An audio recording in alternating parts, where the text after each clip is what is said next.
Hello दोस्तों, welcome to the story spot. आज आप सुन रहे हैं सुधा आदेश की कहानी लौट कर आऊँगा एक बार फिर। तो आइए आज के सफ़र को शुरू करते हैं। ऋतिक का सब घर से निकलते ही निकिता फूट फूट कर रो पड़ी। आसपास खड़े लोगों की आंखों में भी आंसू झिलमिला रहे थे। ऋतिक था ही इतना प्यारा कि बरबस सभी को अपनी ओर आकर्षित कर लेता। बरसों जीवन मृत्यु से झूलने के पश्चात आखिर मौत विजय हो ही गई। भरपूर इलाज करवाया, पैसा पानी की तरह बहाया। एलोपैथिक, होम्योपैथिक, आयुर्वेदिक, कोई भी चिकित्सा पद्धति उन्होंने नहीं छोड़ी। लोगों के कहने पर मंदिर, मस्जिद, गिरजाघर, गुरुद्वारे जाकर भी उसके स्वास्थ्य एवं लंबी उम्र की मन्नतें मांगी, किंतु फिर भी वह उसको मौत के मुंह से निकाल नहीं पाई। मत रोइए भाभी, सोच लीजिए आपका और उसका साथ इतना ही था, उसकी ननद प्रिया ने उसे समझाते हुए कहा। हाँ निकिता, तूने तो अपनी तरफ से हर संभव प्रयत्न किया, किंतु यहीं आकर तो इंसान हार जाता है। दीर्घ श्वास लेते हुए उसकी जिठानी नमिता से बोली। धीरज धर बहू, भाग्य के लिखे को आज तक कोई मिटा नहीं पाया है। आज नहीं तो कल यह स्थिति तो आनी ही थी। इस अकेलेपन की विभीषिका से बचने के लिए ही तो मैं बार बार तुझे सलाह देती रहती, लेकिन उस समय तुमने मेरी बात पर ध्यान ही नहीं दिया। अब स्वयं को संभालो तथा अमित को भी। यदि तुम हिम्मत हार जाओगी तो उसे कौन संभालेगा? माजी ने उसके सिर पर प्यार से हाथ फेरते हुए कहा। अपनी अपनी तरह से सभी उसे सांत्वना देने का प्रयास कर रहे थे, लेकिन निकिता के कानों में उनकी बात पहुंच ही नहीं रही थी। वह तो अतीत के उन क्षणों में पहुंच गई जहां उसका ऋतिक उसकी बाहों में हंस रहा था, मुस्कुरा रहा था। कभी वह किसी खिलौने के लिए मचल रहा था तो कभी अमित के साथ स्कूटर पर बैठकर घूमने की जिद कर रहा था। सुख दुख के क्षण एक एक करके उसके मन मस्तिष्क में चलचित्र की तरह घूमने लगे। उतार चढ़ाव तो मानव जीवन के अहम हिस्से हैं, लेकिन उसके जीवन में इनका असर थोड़ा ज़्यादा ही था। पैदा होते ही पिता की मृत्यु हो गई।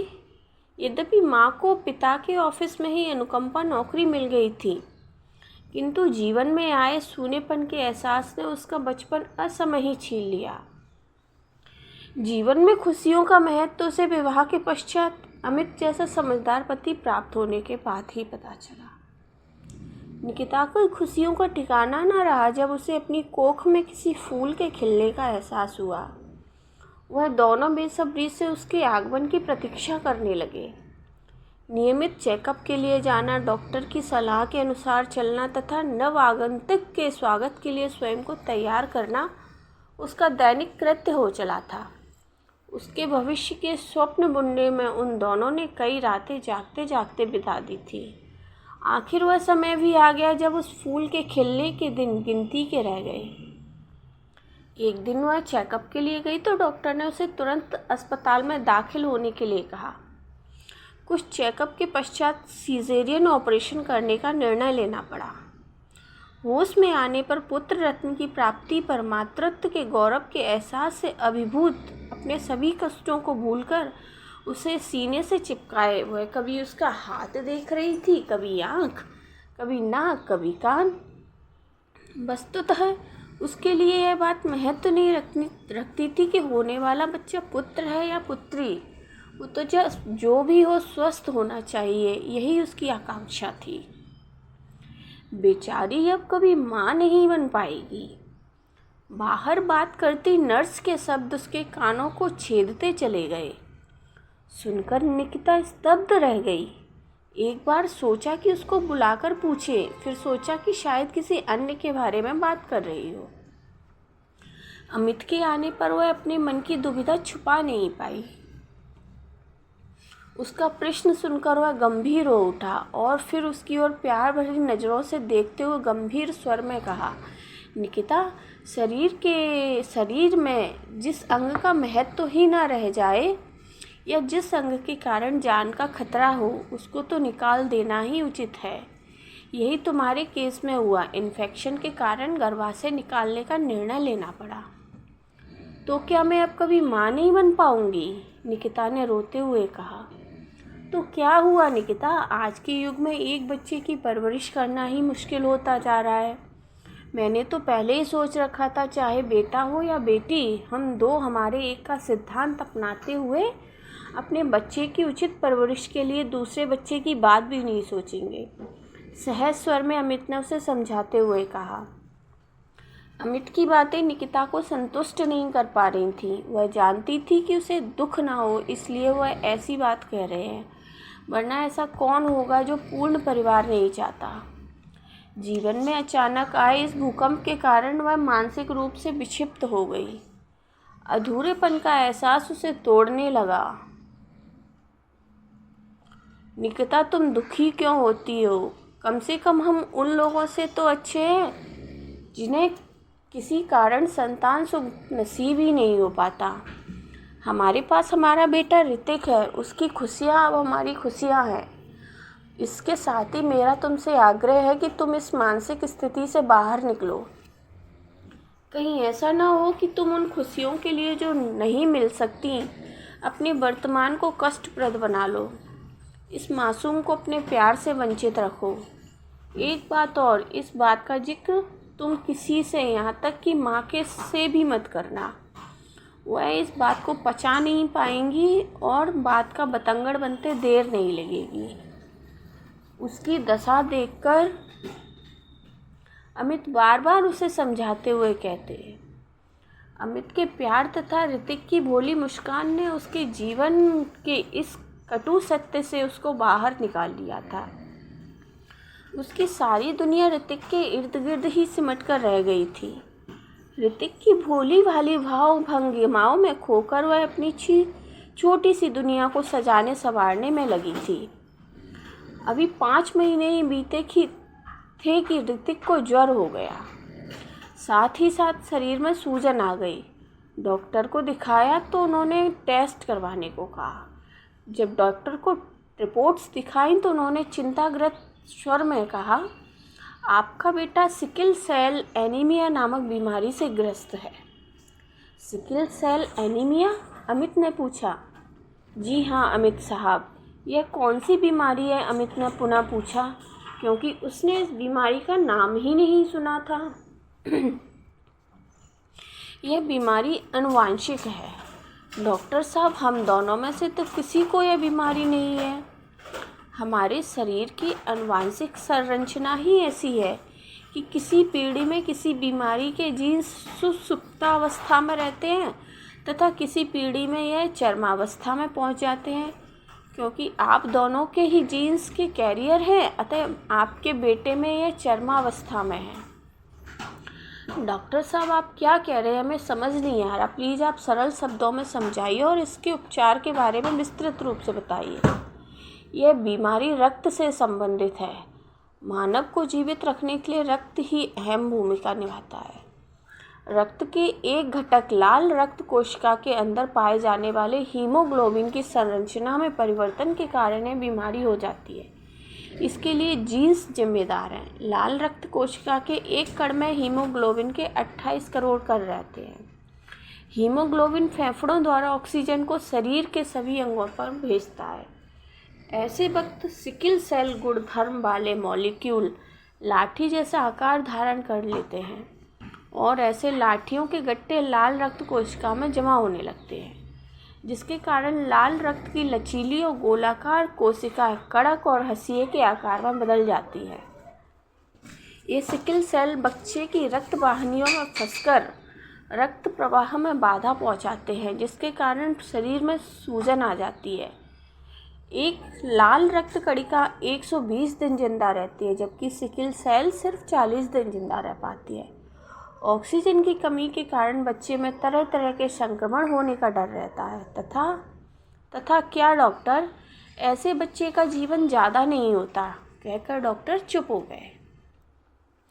सुनकर वे दोनों संज्ञा शून्य हो गए। उन्होंने कैंसर, एड्स, टीबी जैसी अनेक जानलेवा बीमारियों के नाम सुने थे, किंतु यह बीमारी उनके लिए नई तो थी ही, उनकी खुशियों का भी ग्रहण लगा गई थी। डॉक्टर के मुख से सच्चाई जानकर निकिता फूट फूट कर रोने लगी। और बोली, डॉक्टर एक बार पुनः परीक्षण कर लीजिए, मेरे ऋतिक को कोई ऐसी बीमारी नहीं हो सकती, आपको कुछ गलतफहमी हुई है। डॉक्टर, आज मेडिकल साइंस ने इतनी तरक्की कर ली है, आखिर इस बीमारी का कोई इलाज तो होगा, जितना भी खर्च हो हम करने के लिए तैयार हैं, पर ऋतिक को बीमारी से मुक्त कर दीजिए, अमित ने भी डबडबाई आंखों से कहा। अमित साहब, यह सच है कि मेडिकल साइंस ने बहुत तरक्की की है, किंतु कहीं कहीं पर हमारे हाथ बंधे होते हैं। वैसे ज़िंदगी मौत पर किसी का बस नहीं, कभी कभी अच्छा भला इंसान अचानक चला जाता है और बीमार उचित चिकित्सा और दवाओं के सहारे लंबी ज़िंदगी जी लेता है। हम दवाएं देंगे और आप दुआ करिए, आखिर उम्मीद के सहारे ही दुनिया जिंदा है। वैसे बोन मैरो ट्रांसप्लांट से इस बीमारी से निजात पाई जा सकती है, पर इसके लिए सगे भाई बहन का ही मज्जा प्रत्यारोपण में लाया जा सकता है। सगे भाई बहन का? पर मैं तो बच्चा पैदा करने में ही अक्षम हूँ, अचानक निकिता के मुंह से निकला। क्या? डॉक्टर ने कहा। जी हाँ डॉक्टर, ऋतिक के होने के समय निकिता के गर्भाशय में संक्रमण हो गया, जिसकी वजह से उसे निकालना पड़ा। ओहो, क्या मेरे या अमित के बोन मैरो को प्रत्यारोपित नहीं किया जा सकता? निकिता ने आशा भरी निगाहों से डॉक्टर की ओर देखा। संभव है, अगर डोनर का अस्थि मज्जा मरीज के अस्थि मज्जा से मैच कर जाए तब भी प्रयास किया जा सकता है, पर ऐसे केसेस में 50-50 का चांस रहता है। अगर आप चाहें तो प्रयास करके देखते हैं। इसके पश्चात कुछ दिन विभिन्न टेस्ट करवाने में गुजरे, पर उनकी आशा निराशा में बदल गई जब डॉक्टर ने कहा कि आप दोनों में से किसी का अस्थि मज्जा ऋतिक के अस्थि मज्जा से मैच नहीं करता। अब स्थिति से समझौता करने के अतिरिक्त कोई अन्य उपाय नहीं था। डॉक्टर ने दवाइयाँ लिख दी, पर डॉक्टर के कहे शब्द हताश निराशा निकिता के दिल में हथौड़े की तरह बरसने लगते। अब उसका स्वस्थ भाई या बहन कहाँ से लाए? अगर अमित दूसरा विवाह कर ले, हाँ यही इस समस्या का समाधान है। मन की बात अमित से कही। उसकी बात सुनकर वह आक्रोशात्मक स्वर में कहा, दूसरा विवाह?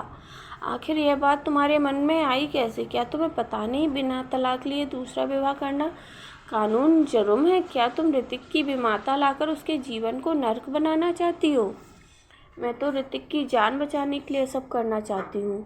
जिस औरत से आपका विवाह होगा उससे सारी बातें करके उसको विवाह के लिए तैयार करोगी। क्या तुम समझती हो मैं ऐसी औरत मिल जाएगी जो अपने बच्चे की ज़िंदगी से खिलवाड़ करने देगी? और फिर इसका क्या भरोसा है कि उससे भी उत्पन्न संतान स्वस्थ ही हो? पर प्रयत्न तो किया जा सकता है। पर मैं यह सब नहीं चाहता। दूसरा विवाह तो कदापि नहीं। अगर हमारे भाग्य में बच्चे का सुख है तो यह ठीक हो जाएगा। वैसे भी जो हमारे पास है उसे सहेजने की बजाय तुम दूसरे की कामना कैसे कर सकती हो? तुम जानते हो जब वह ठीक था तब भी मैं दूसरे बच्चे के पक्ष में नहीं था।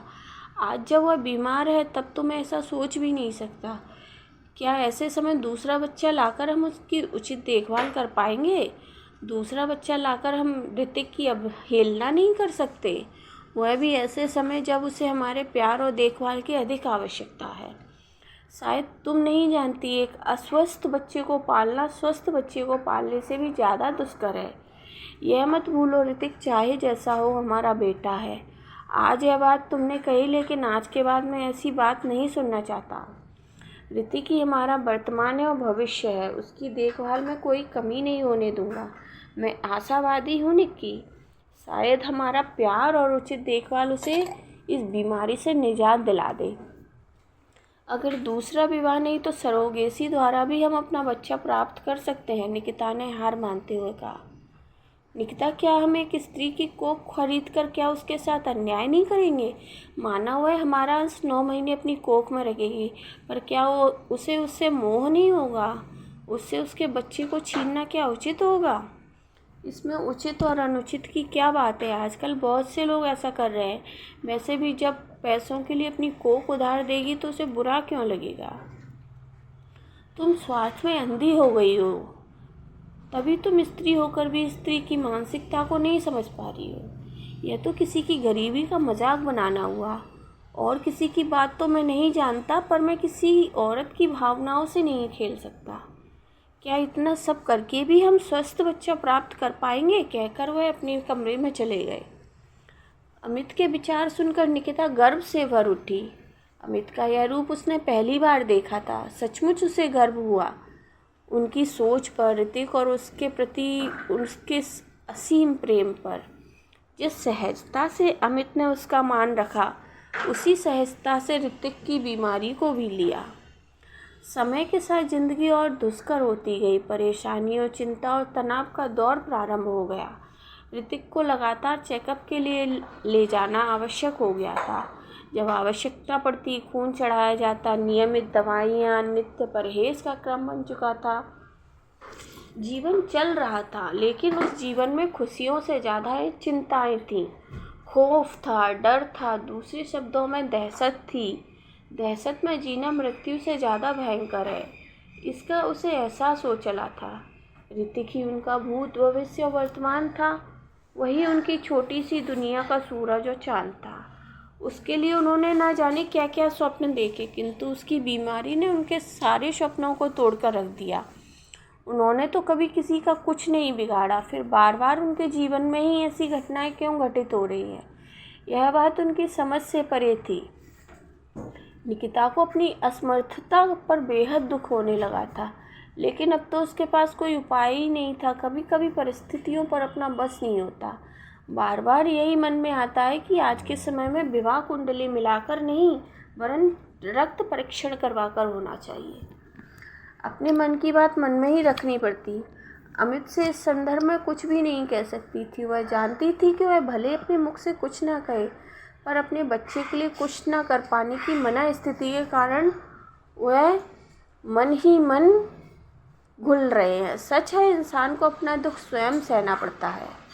ऋतिक चाहे जैसा भी है, उनका बेटा है, उनका वर्तमान और भविष्य है। नित्य मन में एक ही प्रण करती कि उसकी देखभाल में कोई कमी नहीं होने देगी। शायद उसका प्यार और उचित देखभाल उसे बीमारी से निजात ही दिला दे। धीरे धीरे मन के अपराध बोध से मुक्ति पाकर वह पूर्ण रूप से ऋतिक की देखभाल में लग गई। उसकी देखभाल का ही फल था कि कुछ दवाओं और समय समय पर ब्लड ट्रांसफ्यूजन के सहारे ऋतिक सामान्य जिंदगी जीने लगा था। समय का चक्र धीरे धीरे खिसकता रहा। वह समय भी आ गया जब ऋतिक ने स्कूल जाना प्रारंभ कर दिया।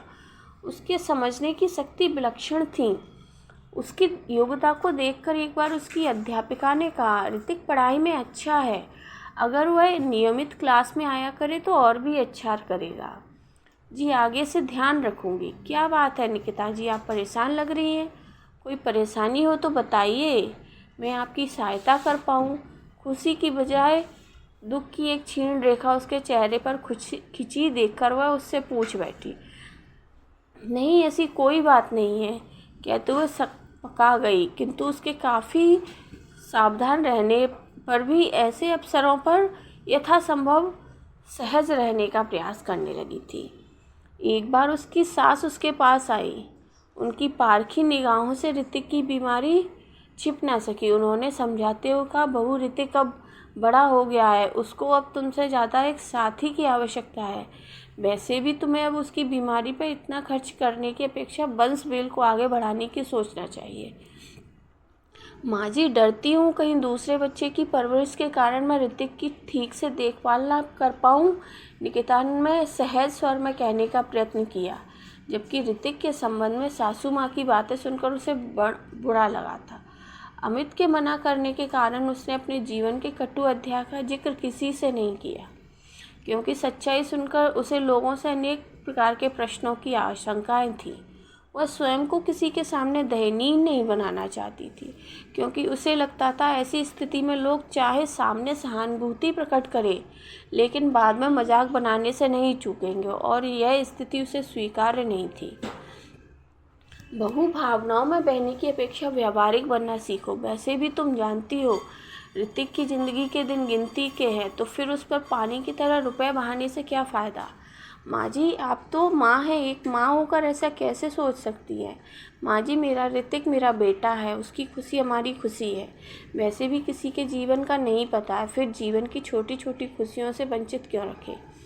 ज़िंदगी भले ही छोटी हो किंतु सार्थक हो और खुशियों से भरी पूरी हो, यह सोचकर हम चाहते हैं कि वह जब तक जिए अपनी खुशनुमा ज़िंदगी जिए। निकिता के स्वर में आक्रोश के साथ साथ असहजता भी आ गई। ऋतिक तुम्हारा बेटा है तो मेरा पोता भी है, लेकिन तुम दोनों की आंखों में पट्टी बंध गई है। अरे बांझ गाय को कोई चारा खिलाता है क्या? माँ जी ने उसे दुनियादारी सिखाते कहा। माँ जी वह हमारा बच्चा है, हम उस पर खर्च करें ना करें हमारी मर्जी। जहाँ तक दूसरे बच्चे का प्रश्न है, ऋतिक की देखभाल में कोई कमी ना रहे, हम अभी उस बारे में सोच ही नहीं सकते और मेरा निर्णय अपना ही नहीं वरन अमित का है। यह कहकर उसने अपनी बात को समाप्त करना चाहा। उसके उत्तर को वह अपनी अवमानना समझकर उठकर चले गए, लेकिन दोनों करते भी क्या, असहाय थे। ऋतिक ही उनका सब कुछ था। उसके रहते उन्हें ना अपने वर्तमान की परवाह और ना ही भविष्य की चिंता। एक दिन निकिता ऋतिक को उसका होमवर्क करा रही थी तो उसका ध्यान पढ़ाई में न देखकर उसने पूछा, क्या बात है बेटा? मॉम, क्या मैं सचमुच ज़्यादा दिन नहीं जीऊँगा? एकाएक उसकी आंखों में झांकते हुए पूछा। तुम ऐसा क्यों कह रहे हो बेटा, तुम बहुत दिन जियोगे, मैंने स्वर को सहज बनाते हुए कहा। मॉम, आप झूठ बोल रही हो। यदि ऐसा नहीं होता तो आप रोज़ रोज़ मुझे दवाई क्यों खिलाती? बार बार मुझे अस्पताल में क्यों एडमिट होना पड़ता है? उसने तीखे स्वर में पूछा। बेटा, बीमारी तो किसी को भी हो सकती है, इसमें सोचने वाली क्या बात है? तुम्हें बार बार बुखार हो जाता है, इसलिए दवा चल रही है, कुछ दिनों बाद बंद हो जाएगी। आप झूठ बोल रही हो। यदि ऐसा नहीं है तो उस दिन दादी अम्मा कह रही थी अपनी साइंस की कॉपी निकालो, काफ़ी होमवर्क करना है, यदि पूरा करके नहीं गए तो मैम डांटेंगी। निकिता ने उसका ध्यान हटाने के लिए विषय बदलते हुए कहा। नहीं मॉम, कुछ बात तो बस है, तभी मुझे दवाइयाँ खानी पड़ती हैं, बार बार खून बदला जाता है, इसमें काफ़ी पैसा खर्च होता है। सिर झुकाते हुए उसने उसकी बात को अनसुना करते हुए पुनः पूछा।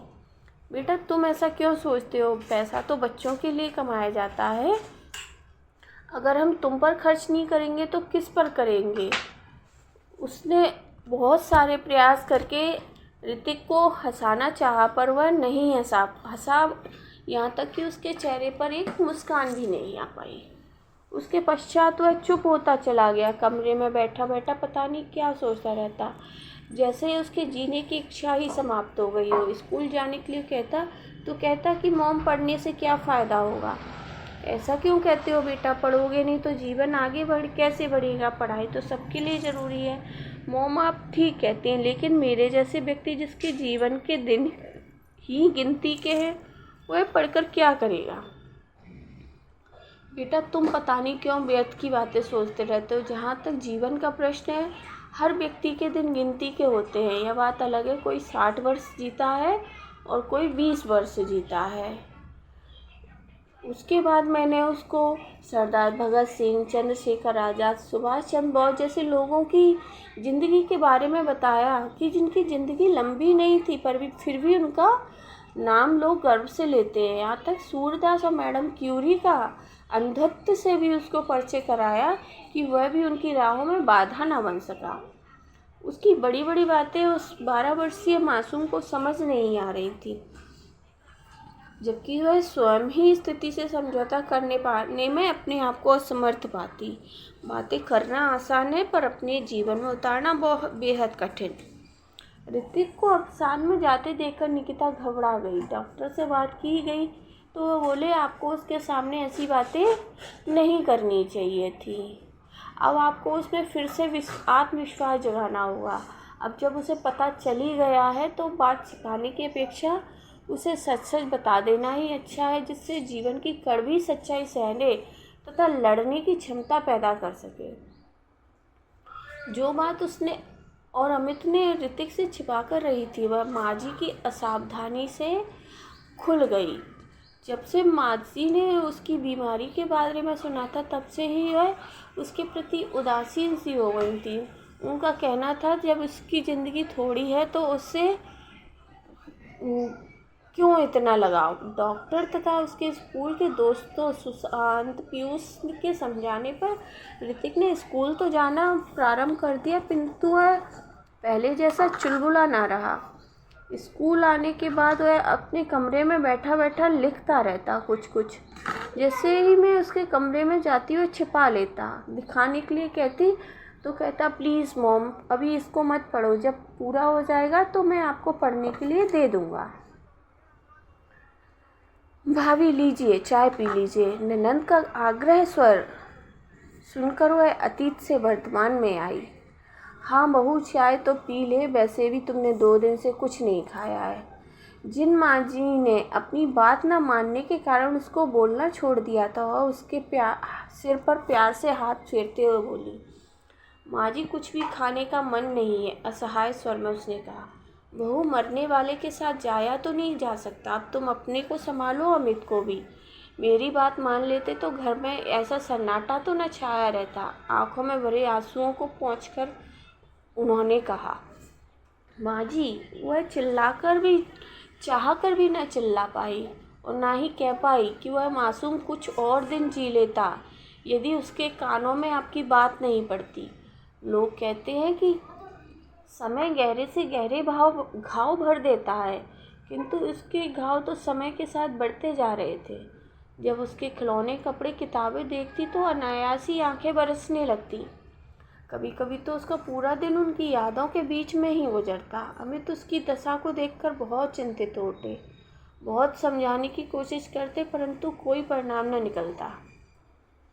एक दिन ऋतिक की कपड़े की अलमारी सहेज रही थी तो उसकी अलमारी के कोने में रखी डायरी पर गई। खोलकर देखा तो पहले पेज पर ही पेंसिल से अपना चित्र बनाकर देखकर चौंक गई। मेरी प्यारी माँ, साथ हमारा थोड़ा ही है पर आप मेरे दिल में रहोगी सदा। भले ही इस जन्म में माँ का कर्ज ना उतार पाऊँ, पर वादा है इतना, लौट कर आऊँगा, एक बार फिर इंतज़ार करना। इसी तरह के उद्गारों से डायरी भरी पड़ी थी, लेकिन एक पेज पर नज़र ठहर गई। दर्द का सैलाब दिल में दिखा नहीं सकता, सुलगना नियति मेरी, खामोशी उदासी तकदीर मेरी, रोना नहीं रुलाना नहीं, निराशा का तोड़ कवच, होठों पर हंसी खिलती रहे, कामना या सदा यही मेरी। आंखों से आंसू निकल रहे थे, लेकिन मन उसकी कविताओं को पढ़कर गर्व से भर उठा। मात्र 14 वर्ष की छोटी सी उम्र में उसने यह सब कर दिया, जिसे करने के लिए शायद दूसरों को कई जन्म लेने पड़े। कौन कहता मेरा ऋतिक मर गया है, वह तो आज भी जिंदा है। अपनी कविताओं में उसकी कविताओं का संकलन प्रकाशित करवाने का इरादा अमित को बताया तो उन्होंने भी खुशी खुशी अपनी सहमति देकर किसी प्रकाशक से बात करने का आश्वासन दे दिया। उसकी कविताओं को पढ़कर प्रकाशक सहज ही किताब प्रकाशित करने के लिए तैयार हो गया। ऋतिक की किताब के प्रकाशन का काम प्रारंभ हो गया। वह दिन भी आया जब ऋतिक की पुस्तक का लोकार्पण होना था। शहर की जानी मानी हस्तियां समारोह में उपस्थित थीं। ऋतिक के मित्र सुशांत ने उसकी कविताओं के पाठ की पेशकश की। उसकी कविताओं के पाठ पर सुधीजनों की दाद पर वह भाव विभोर हो उठी। माँ तुम मुझे किधर ढूंढ रही हो, मैं तो सदा तुम्हारे ही पास हूँ, तुम्हारे दिल में, तुम्हारे हर एहसास में, तुम्हारी अलकों में, तुम्हारी पलकों में मैं ही तो छिपा हूँ, तुम्हारी हर सांस में मेरा ही तो नाम है। फिर तुम दुखी क्यों हो, तुम जिसे देखोगी उसी में मुझे पाओगी। आंसू पोंछो मुझे पहचानो, हर्ष विषाद इस जीवन के हिस्से, विषाद त्यागो हर्ष को अपनाओ, जीवन सफल हो जाएगा। एकाएक निकिता को लगा ऋतिक मरा कहाँ है। वह तो सुशांत के रूप में आज भी उसके सामने है, वह आज भी उसके पास उसके साथ है। एकाएक उसके अंदर का सारा विषाद मिट गया। उसने ऋतिक की पुस्तक सीने से लगा ली और साथ ही निर्णय किया कि उसके नाम से उसके स्कूल में एक छात्रवृत्ति देगी, जिसके अंतर्गत साहित्य में सर्वाधिक अंक लाने वाले छात्र को काव्य प्रतियोगिता में विजयी उम्मीदवारों को ऋतिक पुरस्कार से नवाजेगी। शायद उसके प्रति यह सच्ची श्रद्धांजलि होगी। मन में संकल्प लिए वे लौट रहे थे। एक जगह भीड़ देखकर अमित ने कार रोक दी। पूछने पर पता चला कि कार का एक्सीडेंट हुआ है। अमित कार के बाहर निकले, देखा लोग तमाशा देख रहे हैं। कुछ लोग तो एक्सीडेंट का वीडियो बना रहे हैं पर आगे कोई नहीं बढ़ रहा। अमित ने कुछ लोगों की सहायता से कार में फंसे स्त्री और आदमी को बाहर निकाला और अस्पताल में ले गए, जहाँ पर उस आदमी ने कुछ ही मिनट्स के बाद दम तोड़ दिया और वह उस स्त्री जिसकी डिलीवरी होने वाली थी, जब उसके लिए और फॉर्मेलिटी के लिए उनके घर वालों को इस चीज़ की खबर की तो उन्होंने भी हाथ खड़े कर दिए। ऐसी कंडीशन में अमित ने ही सारी फॉर्मेलिटी की। उसके बाद जब पता चला कि ये दोनों के ही माता पिता एक रोड एक्सीडेंट में ख़त्म हो चुके हैं और ये दोनों ही अपने माता पिता की इकलौती संतान है, उस स्त्री के भाई भाभी ने ही उसे पालकर बड़ा किया था, पर प्रेम विवाह करने के कारण उससे भी नाता ना रहा। वे बातें कर ही रहे थे तब पता चला कि स्त्री का ऑपरेशन तो ठीक रहा, बच्चा भी ठीक है, लक्ष्मी आई है कर नर्स भी आ गई, परंतु माँ की हालत गंभीर है। तभी मैंने पूछा, क्या मैं माँ से मिल सकती हूँ? अवश्य आइए। निकिता पर्स नर्स के साथ पीछे पीछे गई। उसे देखते ही उस स्त्री ने आंखों को खोलते हुए बड़ी कठिनाई से पूछा कि मैम विनय कैसे हैं? वह ठीक है, अनायास ही निकिता के मुंह से निकल गया। अब जब जीवन मृत्यु के बीच झूल रही अंकिता को यह सच बताकर उसका आत्मबल कम नहीं करना चाहती थी। यह सुनकर अंकिता ने आंखें बंद कर ली। इसी बीच नर्स बच्ची को लेकर आई। बच्ची को देखकर उसकी आंखों में खुशी आई पर मुंह से शब्द नहीं निकल पाए। तुम चिंता मत करो अंकिता, जब तक तुम ठीक नहीं होती मैं बच्ची की देखभाल करूंगी। अंकिता को सांत्वना देकर बाहर आ गई। बाहर नरेंद्र और अमित ने विनय की बॉडी लेने की प्रक्रिया में जुटे थे। अब तक नरेंद्र की पत्नी सीमा भी आ गई थी। बॉडी मिलते ही वे दाह संस्कार के लिए चले गए। देर रात तक वे घर पहुंचे थे। अमित बुरी तरह थके थे और शीघ्र ही सो गए। नींद नहीं आ रही थी।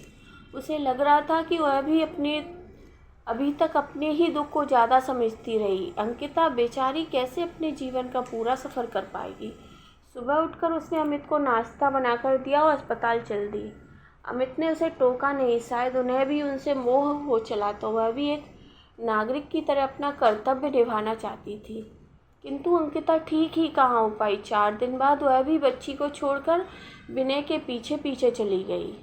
निकिता ने अंकिता के भाई से संपर्क किया है, किंतु उसके भाई ने अपने पारिवारिक जिम्मेदारियों का रोना रोते हुए बच्ची को अपनाने में असमर्थता जता दी। अंकिता के भाई भाभी का उदासीन रुख पाकर उन्होंने उस मासूम को अपनाने का निश्चय किया। बच्ची को गोद में लेते ही ऋतिक की कविता पंक्तियाँ उसकी जेहन में गूंजने लगी। मेरी प्यारी माँ, साथ मेरा थोड़ा ही है, पर आप मेरे दिल में रहोगी सदा। भले ही इस जन्म में माँ का कर्ज ना उतार पाऊँ, पर वादा है इतना लौट कर आऊँगा एक बार फिर, इंतज़ार करना। अचानक मुझको महसूस हुआ कि उसका इंतज़ार समाप्त हुआ है। उसका ऋतिक लौट कर आ गया है इस मासूम के रूप में और उसने उसको अपने सीने से लगा लिया। धन्यवाद।